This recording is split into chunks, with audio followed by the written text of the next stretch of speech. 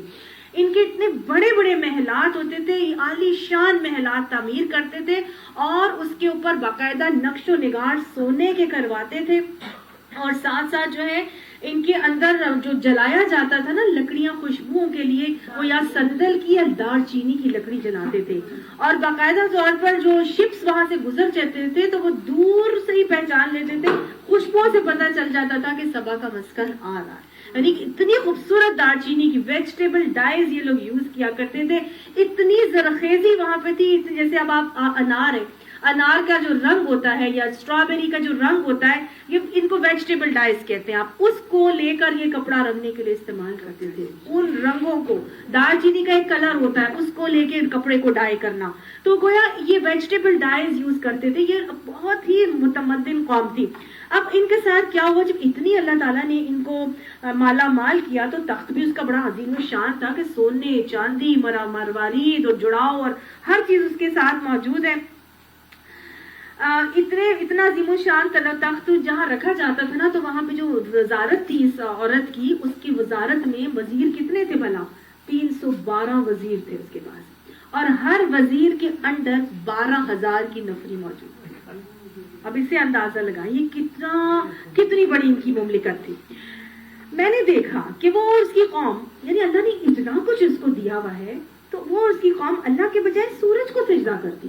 تو گویا ہدہد بھی حیران تھا, اللہ کی مخلوق بھی حیران ہوتی ہے کہ اللہ نے اتنی نعمتوں سے مالا مال کیا ہے, لیکن اللہ کے آگے سجدہ کرنے کے بجائے وہ کس کو سجدہ کر رہے ہیں؟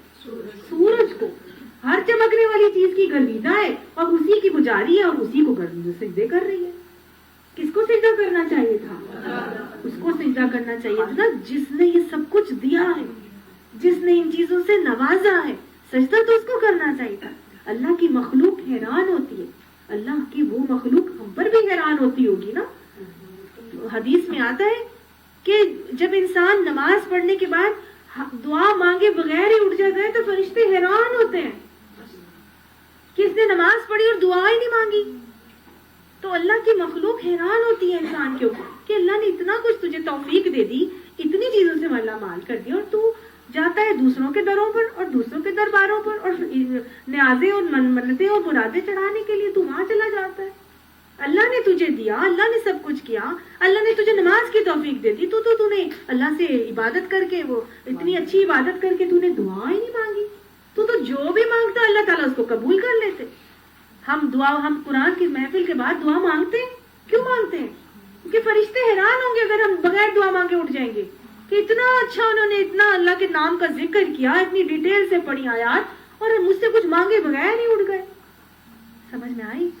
جب دو مومن آپس میں ملتے ہیں اور سلام کرتے, مصافحہ کرتے ہیں, تو دعا مانگا کریں, یغفر اللہ لنا ولکم, اللہ تو مجھے بھی معاف کرتے اور ہم سب کو معاف کرتے, گناہوں کو معاف کرتے.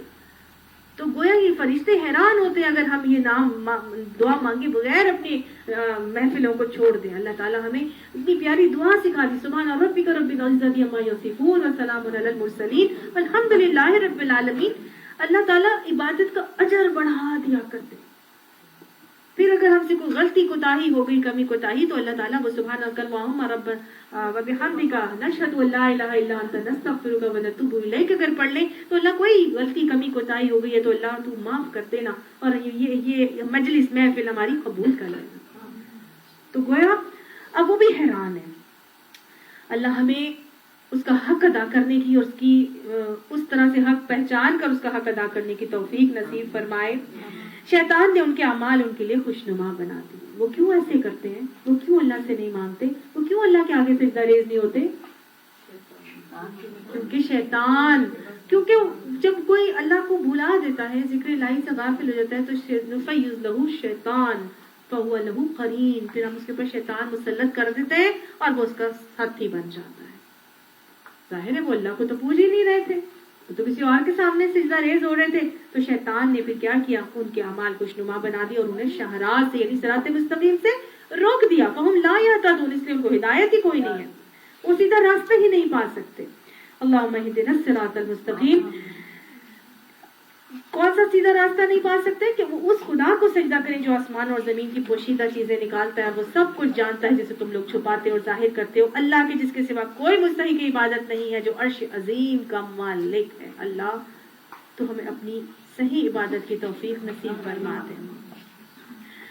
اب اللہ عرش عظیم کا مالک ہے، یہ بھی اس نے بول دیا کہ اللہ بیسیکلی عرش عظیم کا مالک ہے، لیکن اس کا عرش بھی بہت عظیم الشان ہے، ٹھیک ہے نا۔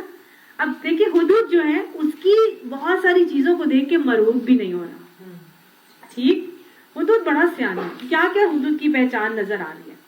ایک تو وہ نظم و ضبط کا پابند ہے، دوسری بات سچی کرتا ہے، بغیر تحقیق کے کوئی بات نہیں کرتا، ٹھیک، پھر قوموں کی ردات جاننے کے لیے گیا سیرو فی الارض کر رہا ہے، دیکھ رہا ہے کہ دنیا میں کیا ہو رہا ہے، پھر آپ کی جو لشکر ہے وہ پروڈکٹیو کاموں کے لیے استعمال ہو رہے ہیں، ہی از ون آف دیم، بڑے کانفیڈنس اور دلیل کے ساتھ یہ بات کر رہا ہے اور بڑا معتدل مزاج ہے، دوسری ظاہری شان و شوکت کو دیکھ کے مرعوب نہیں ہو رہا، اس کو معلوم ہے کہ اصل شان و شوکت والی ذات اللہ کی ہے، اللہ کا عرش عظیم سب سے عظیم ہے، لیکن اس کا عرش بھی غیر معمولی ہے، چھوٹی موٹی چیز نہیں ہے، ٹھیک ہے نا۔ پہچان بھی کیا، وجہ بھی بتا دی، تذکرہ بھی کیا، لیکن یہ بھی بتا دیا کہ اس کی کمی کوتاہی کیا ہے کہ وہ سورج کو سجدہ کرتی ہے اللہ کے بجائے۔ اب کیا ہوا، اس نے وجہ بھی بتائی کہ کیوں نہیں ان کو ہدایت مل رہی۔ سلیمان نے کہا کہ ابھی ہم دیکھ لیتے ہیں کہ تو نے سچ کہا یا تو جھوٹ بولنے والوں میں سے ہے۔ اب سلیمان علیہ السلام سربراہ ہیں، لیکن اس کی آنکھوں بند کر کے اس کی باتوں پر یقین نہیں کر رہے، پوری تحقیق کرتے ہیں، کیا میں بھی دیکھتا ہوں، ٹھیک ہے تیری باتیں تو مجھ تک پہنچ گئی، لیکن میں اپنا بٹ پورا ادا کروں گا، یہ میرا یہ خط لے جا اور اسے ان لوگوں کی طرف ڈال دے، پھر الگ ہٹ کر دیکھ کہ وہ کیا رد عمل ظاہر کرتے ہیں۔ اب حضرت سلیمان علیہ السلام نے جو ہے اس بات کی تحقیق کرنے کے لیے اس کو ایک خط بھیجا ملکہ سبا کے لیے، اور یہ کہا کہ جا کے نا ملکہ کے پاس ڈال دینا، اور پھر کیا کرنا، الگ ہٹ کر دیکھنا، یعنی کہ جلد بازی نہیں کرنا، تحمل سے، صبر سے، حلم سے اور ٹالرنس سے تحقیق جب کی جاتی ہے تو ہی ٹھیک ہوتی ہے، ٹھیک ہے، جلد بازی جب کی جائے گی کسی بھی تحقیق میں تو وہ غلط ہوگی، لہٰذا صبر کا انہوں نے ان کو ایک مشورہ دیا حدود کو۔ اب خط کی ترسیل کا یہ سلسلہ جو ہے، یہ علم بھی اللہ تعالیٰ نے پہلی دفعہ حضرت سلیمان علیہ السلام کو سکھایا تھا، اس سے پہلے خط اس طرح نہیں بھیجے جاتے تھے، کوئی سفیر لے کے آتا تھا پرسنلی بائی ہینڈ، ٹھیک ہے۔ اب جب یہ حدود لے کے گیا وہاں پر تو ملکہ اپنے دربار میں بیٹھی تھی، عبادت کا ٹائم ہوا، ملکہ اپنے دربار سے اٹھ کے نشست طاقوں کی طرف گئی عبادت کے لیے، تو اس نے راستے میں جا کے اب ظاہر ہے اتنے سارے لوگ بیٹھے تھے، کوئی آ رہا ہے کوئی جا رہا ہے، تو وہ کہیں پھینکتا تو بات کسی اور کو پہنچ جاتا، اتنا عقل مند تھا، اس نے اس وقت پھینکا جب ملکہ اکیلی تھی، تو اس نے پھینکا اور وہ خط سیدھا جا کے ملکہ کو لگا۔ اب ملکہ نے دیکھا کہ تو خط آیا ہے، تو ملکہ بہت حیران ہوئی، کیونکہ خط کی ترسیل کا یہ طریقہ اس کے لیے بالکل نیا تھا، ٹھیک ہے۔ اس نے ملکہ بولی، اے اہل دربار، میری طرف ایک بڑا اہم خط پھینکا گیا ہے۔ اب اہم کیسے تھا، ایک تو یہ کہ طریقہ بالکل نیا تھا، اس نے کہا کہ یہ جو پرندوں کو کوئی استعمال کر رہا ہے، گویا وہ پرندوں کے اوپر کنٹرول رکھتا ہے، پرندوں کو جانتا ہے، سمجھتا ہے، پرندے اس کے انڈر ہیں، تو یہ کوئی ایک چھوٹی موٹی چیز نہیں کہ وہ پرندوں سے کوئی کام کروا رہا ہے، وہ سلیمان علیہ السلام کی جانب سے ہے۔ دوسری بات کیا تھی، خط اہم کیوں تھا، کیونکہ سب کو معلوم تھا اس زمانے کا سپر پاور سلیمان علیہ السلام ہے، ٹھیک ہے، تو سلیمان علیہ السلام کی جانب سے وہ آیا ہے، اور اللہ رحمان و رحیم کے نام سے شروع کیا گیا ہے، گویا ایک زمانے کی سپر پاور کی طرف سے آ رہا ہے۔ اب وہ سپر پاور بھی اپنے نام سے وہ خط نہیں شروع کر رہا، کس نام سے شروع کر رہا ہے، وَإِنَّهُ بِسْمِ اللَّهِ الرَّحْمَٰنِ الرَّحِيمِ، وہ اللہ رحمان اور رحیم کی جانب سے ہے۔ اس سے شروع کیا گیا ہے. یعنی کہ اتنا بڑا سربراہ جو ہے وہ اپنا نام نہیں لکھ رہا کہ من جانب سلیمان علیہ السلام، بلکہ کیا کہہ رہا ہے؟ اللہ کے نام سے شروع کر کے وہ پھر کہتا ہے میری سلیمان علیہ السلام کی جانب سے. گویا اتنا بڑا حاکم اگر کسی کو اپنا حاکم بنایا ہوا ہے، اتنا بڑا حاکم اگر اپنے سے سپیریئر کسی اور کو سمجھتا ہے تو گویا اس سے بھی اونچی کوئی ذات اور ہستی ہے. چوتھی بات اس کے اندر یہ ہے کہ مضمون یہ ہے کہ میرے مقابلے میں سرکشی نہ کرو اور مسلم ہو کر میرے پاس حاضر ہو جاؤ. گویا خط کا جو مضمون تھا وہ بہت روب والا تھا. ٹھیک ہے، کیا کہا جا رہا ہے؟ میرے مقابلے میں سرکشی نہ کرو اور فرما بردار ہو کر میرے پاس حاضر ہو جاؤ. اپنے حضوری کا تقاضا کیا جا رہا ہے، آرڈر دیا جا رہا ہے، ایک روب سے بات کی جا رہی ہے. تو یہ چاروں باتیں اس کے لیے بہت اہم تھی، بہت ان یوزول تھی. اور نبی صلی اللہ علیہ وسلم کا بھی ہمیں اسی طرح کا طریقہ نظر آتا ہے کہ جب آپ صلی اللہ علیہ وسلم کسی کو خط بھیجوایا کرتے تھے تو وہ بھی اللہ کے نام سے شروع کیا کرتے تھے اور بعد میں رسول اللہ صلی اللہ علیہ وسلم کا نام آتا تھا. ٹھیک ہے، اور دین وہی ہے، سارے نبیوں کا بھی وہی طریقہ تھے. اب انہوں نے بھی ایسا ہی کیا. جب وہ خط وہاں بھیجا تو ملکہ بڑی انٹیلیجنٹ، بڑی سینسیبل، ایسی تو نہیں نا وہ سربراہ بنی ہوئی تھی اور ایسی تو نہیں نا حکمران بنی ہوئی تھی، سینسیبل بھی تھی، کمپوزڈ بھی ہے، کول مائنڈڈ بھی ہے. فوراً پینک نہیں ہو گئی کہ یہ کیا میرے اوپر آ گیا، وہ کہہ رہے آ جاؤ میرے ساتھ، یہ تو کوئی جنگ والا معاملہ ہو رہا ہے. ہڑبڑائی نہیں، بالکل بھی کوئی ریئیکشن شو نہیں کیا. بڑی کمپوزڈ رہی، کول مائنڈڈ رہی، بڑے متحمل طریقے سے اپنے پہلے خط خود پڑھا، پھر اس کے بعد اپنے درباریوں میں جا کے بیٹھی اور وہاں پہ جا کے اس کا تذکرہ کیا. ٹھیک ہے نا؟ تو کیا اس کا رویہ نظر آ رہا ہے؟ ایک تو مشورہ اور دوسرا پینک نہیں ہوئی. آج ہم اپنے گھروں کو کیا چلائیں گی؟ ہم تو ایک گیس چولہے میں نہیں آ رہی ہوتی تو ہم اس پہ مصیبت پڑ جاتی ہے، ہم کو نوکر نہیں آ رہی تو مصیبت پڑ جاتی ہے ہم کو. وہ آج شام کو دعوت ہے جی ماسی نہیں آئی تو ہم تو بس ایسے ہڑبڑا جاتی ہیں. ہمیں تو مطلب سمجھ ہی نہیں، ہمارے ہاتھ پاؤں پھول جاتے ہیں. یہ کیسے اتنا بڑا حکمرانی کر رہی تھی، ادارہ سنبھال رہی تھی، پوری مملکت سنبھال رہی تھی. سمجھ آ گئی.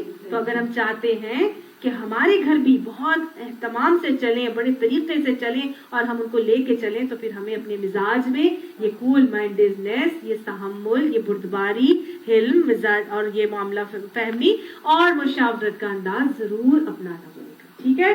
تو جو اپنے ادارے کے سربراہ ہیں وہ یہ بات سمجھ لیں کہ اگر ہم اس طرح سے چلیں گے تو انشاءاللہ اپنے ادارے کو اچھا لے کے چل سکیں گے.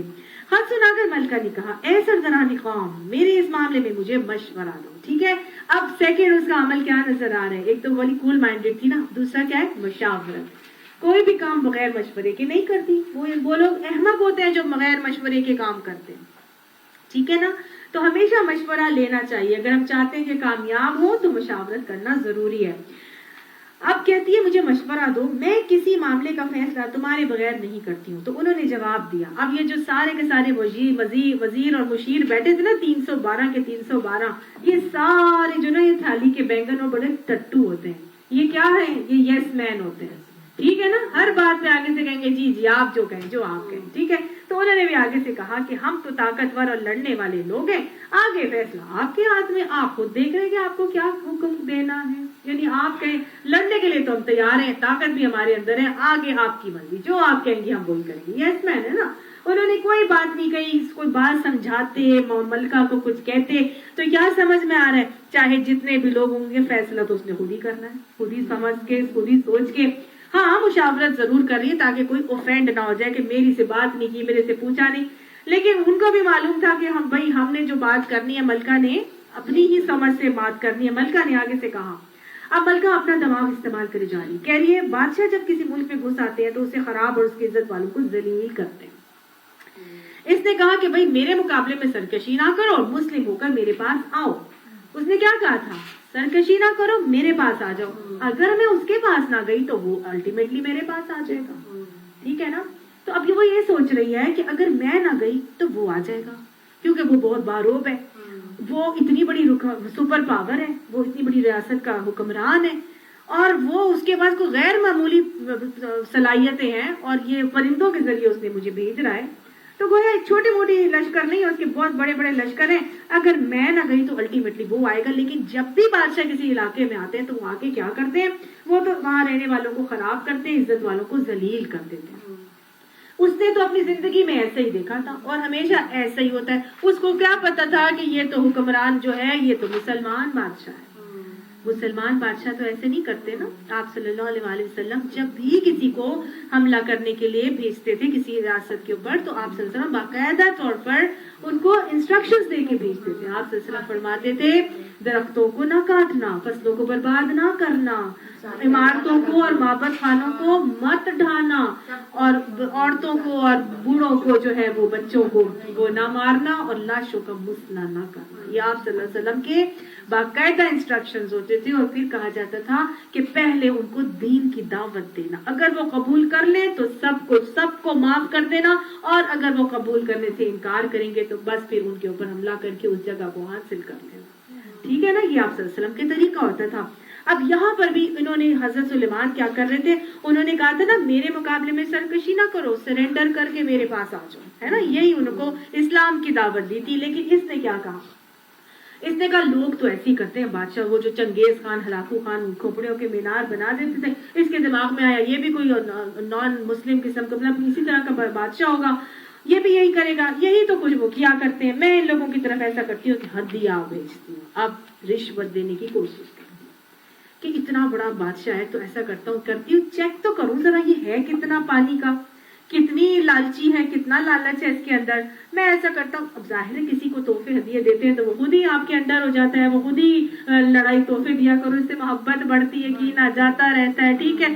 اس کو بھی شاید کچھ پتا ہوگا ایسی بات، یا اس کو پتا ہوگا کہ بھئی لالچ دوں گی تو شاید یہ بندہ جو ہے وہ مان جائے. پھر دیکھتی ہوں کہ میری ایلچی کیا جواب لے کر پلٹتے ہیں. اب یہ سلیمان علیہ السلام کو آزمانے کا معاملہ کرتی ہے، اور سلیمان علیہ السلام کے پاس روایات سے پتہ چلتا ہے سونے کی اینٹیں بھیجتی ہے. اب جب وہاں پر ملکہ کا سفیر پہنچتا ہے تو اس نے کہا کیا تم لوگ مال سے میری مدد کرنا چاہتے ہو؟ یعنی کہ تم مجھے رشوت دیتے ہو مال کی. تم کہتے ہو کہ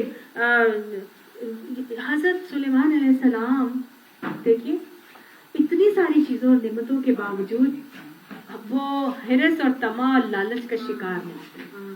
وہ ہے نا انہو لحب الخیر لشدید، مال کی محبت ان کے اندر نہیں تھی. ٹھیک ہے نا. مال کی محبت بھی نہیں تھی، الہاکم التکاثر کا شکار بھی نہیں تھے کہ اور بھی آ جائے.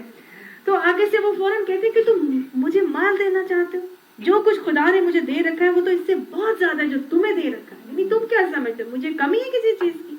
لیکن حضرت سلیمان علیہ السلام میں کہیں مال کی محبت نظر نہیں آ رہی. انہوں نے کہا تمہارا ہدیہ تمہیں کو مبارک رہے، لے جاؤ اپنی یہ چیزیں ساری لے جاؤ. اے سفیر واپس جا اپنے بھیجنے والوں کی طرف، ہم ان پر ایسے لشکر لائیں گے جن کا مقابلہ وہ نہیں کر سکے، اور ہم انہیں ایسی ذلت کے ساتھ وہاں سے نکالیں گے کہ وہ خوار ہو کر رہ جائیں گے. اب یہ جو درباری تھا یہ تو وہاں سے پلٹا، سفیر جو تھا یہ واپس چلا گیا کہ بھائی انہوں نے تو سارے تحائف لینے سے انکار کر دیا ہے، تو لہٰذا میں کیا کروں، اب میں تو جو ہے کچھ بھی نہیں کر سکتا، یہ تو بادشاہ نے تو آنا ہی آنا ہے. اب حضرت سلیمان علیہ السلام کو یہ بات سمجھ میں آ گئی تھی کہ یہ بندہ جب وہاں جائے گا تو ملکہ نے تو الٹیمیٹلی آنا ہی آنا ہے، کیونکہ یہاں آ کے سفیر ہماری ساری شان و شوکت دیکھ چکا ہے اور یہ ساری چیزیں وہاں دیکھ چکا ہے. الٹیمیٹلی وہ تابع فرمان ہو کے اب سر اطاعت خم کر کے ادھر ضرور آئے گی. اتنا تو حضرت سلیمان علیہ السلام کو ایک اندازہ ہو گیا. لہٰذا جنات کو انہوں نے فوراً حکم دیا کہ جلدی جلدی بڑی بڑی تعمیرات کرو. ویسے بھی وہ تعمیرات کرتے تھے، بڑی بڑی عمارتیں بناتے تھے اپنے شان و شوکت اور رعب اور دبدبے کو قائم کرنے کے لیے کہ مسلم ریاست کے سربراہوں میں، مسلم ریاستوں میں بہت کچھ ہوتا ہے، اللہ تعالیٰ نے ان کو بہت نوازا ہوتا ہے. بڑی بڑی عمارتیں تعمیر کروا دی. وہ جنات لشکر کے لشکر انہوں نے لگا دی اور بڑی بڑی عمارتیں تعمیر ہو رہی ہیں. اگر مسلم ریاست میں کچھ ایسی تعمیرات قائم کی جائیں جو مسلمانوں کا رعب اور دبدبا پیدا کرنے کے لیے بنائی جاتی ہیں تو یہ اسلام میں منع نہیں ہے. ٹھیک ہے. ہاں انہوں نے بھی رعب اور دبدبا قائم کرنے کے لیے ایسی عورت کے لیے جو ایک ایسی قوم کی حکمران تھی جس کو بہت نعمتوں سے مالا مال کیا گیا تھا، اس کو مروب کرنے کے لیے حضرت سلیمان علیہ السلام نے بڑی بڑی بلڈنگز بنائی. ٹھیک ہے. اب یہ بنوائی تو ساتھ بھی حضرت سلیمان علیہ السلام نے کہا اے اہل دربار تم میں سے کون اس کا تخت میرے پاس لاتا ہے. گویا